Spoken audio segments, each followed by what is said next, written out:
bitta gap aytaymi? Mani og'zim bor va men og'zimga kelgan gapni aytaman. Eng qiziq nima? Boshqalarning og'zidan mani og'zim nima farqi borligini. Mani og'zim mani miyam bilan, ya'ni aqlim bilan kelishgan holda, ya'ni mani aqlim miyam yillar bo'yi shu paytgacha, shu yoshimgacha o'rgangan, bilgan, o'qigan bilimlari, ilmlari asosida og'zimga signal beradi. Ya'ni miyam aytadi: "Sen mani gapni gapir." Va shunga asoslanib mani og'zim aniq faktlarga, tajribalarga, o'qigan bilimlariga, ilmlariga, o'qigan kitoblariga asoslangan holda gapiradi. Mani sizni og'zingizdan farqim shunday. Keyin avvalgi ayollar, to'g'risi bilmadim, avvalgi ayollar paranjada yurgan, e'tiboringiz uchun. Bitta ayol emas, ota-bobolarimizni olib qaraydigan bo'lsangiz, ayollar paranjada yurgan, ro'molda yurgan, ko'chaga chiqqanda paranjada, polni paranjada yopib yurgan ko'chaga chiqqanda. Erkaklar ham boshida sallasi bo'lgan, katta salla yodoqi va ustida choponlar bo'lgan, yubka choponlar bo'lgan. Keyin ular hozirgi bolalarga o'xshab, hozirgi erkaklarga o'xshab, kalta, tam rubashkalar, kalta nima deydi? Futbolkalar, shortilar, unaqa narsalar kiymagan. Keyin siz ota-bobolaringiz u yoqda tursa, qadimgi ayol erkaklar u yoqda tursa, tabiat o'zgarib yotibdi. Quyosh o'zi ham o'zgarib yotibdi. Kundan kunga quyosh kattalashishni boshlagan va u o'zidan vodorod o'rniga geliy ishlab chiqarishni boshlagan. Uning ustiga u ham yetmaganda, quyosh o'zining issiqligi yana ham kuchaygan.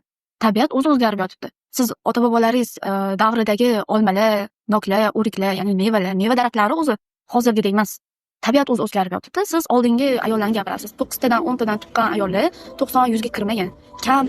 Kamdan kam holda shunaqa uzoq umr ko'rishgan. Hamma 9 taga 10 taga tuqqan odam ayol kishi tim bo'ladi. Bu kommentariyni menimcha ayol kishi yozmaganligi aniq. Shuning uchun bu kommentariyni erkak kishi yozgani aniq. Meni kanalim, hurmatli tomoshabin, mana shu kommentariyni yozgan odam, meni kanalim opa-singillarimiz uchun, erkaklar uchun emas. Men o'zimdan prosta o'zimga kelgan gapni gapirib, o'zimga hype yig'ib, o'zimga like, kommentariy yig'ish uchun men kanal ochmaganman. Men o'zim shunchadan 10 yillik yiqqan ilmimni, bilgan ma'lumotlarimni biz o'zbek xalqi, ayollari, opa-singillarim, bular hammasi yuz parvarishini qanaqa qilishni bilmaganidan, yuziga toshmalar toshib, qiynalib yurganidan, o'ziga bo'lgan samatsenkasi tushib ketayotganidan men shu kanalni ochganman. Ya'ni meni o'zbek ayollarimizga, opa-singillarimizga foydasi tegsin, nafi tegsin. Men o'zim olgan bilimlarim, o'zim o'rgangan ilmlarim faqat men bilan go'rimga ketmasin. Kimdir ba'zi oddiy elementar ba'zi bir yuzini parvarish qilish bo'yicha bilimlarni o'rganib, nafi tegsin degan ma'noda men bu videodan foydalanaman va men gapirgan gapimga javob bera olaman. Men gapirgan gapimni asoslab bera olaman. Agar siz faqat shunaqa fikrli odam bo'lganingizda, shunchalik aqlli inson bo'lganingizda, sizni qo'lingizda smartfoningiz turibdi. Internet degan narsa bor. Siz oldingi avvalgi ayollar yashagan, erkaklar yashagan, ota-bobolarida yashagan davrda emas. Siz internet, texnologiya rivojlangan davrlarda telefoningizda shunday Google'ga kiritib, yoki ChatGPT'ga kiritib, o'zingizni qiziqtirgan savolni berishingiz mumkin. Siz bu ishni qilmaganingiz uchun, men siz uchun mana shu ChatGPT'dan sizni savollaringizni men beraman. O'zingiz ko'rib oling. Birinchi o'rinda kimgadir negativ yozishdan oldin, shubhalanishdan oldin shunchaki telefonni olib qidirish kerak, savol berish kerak.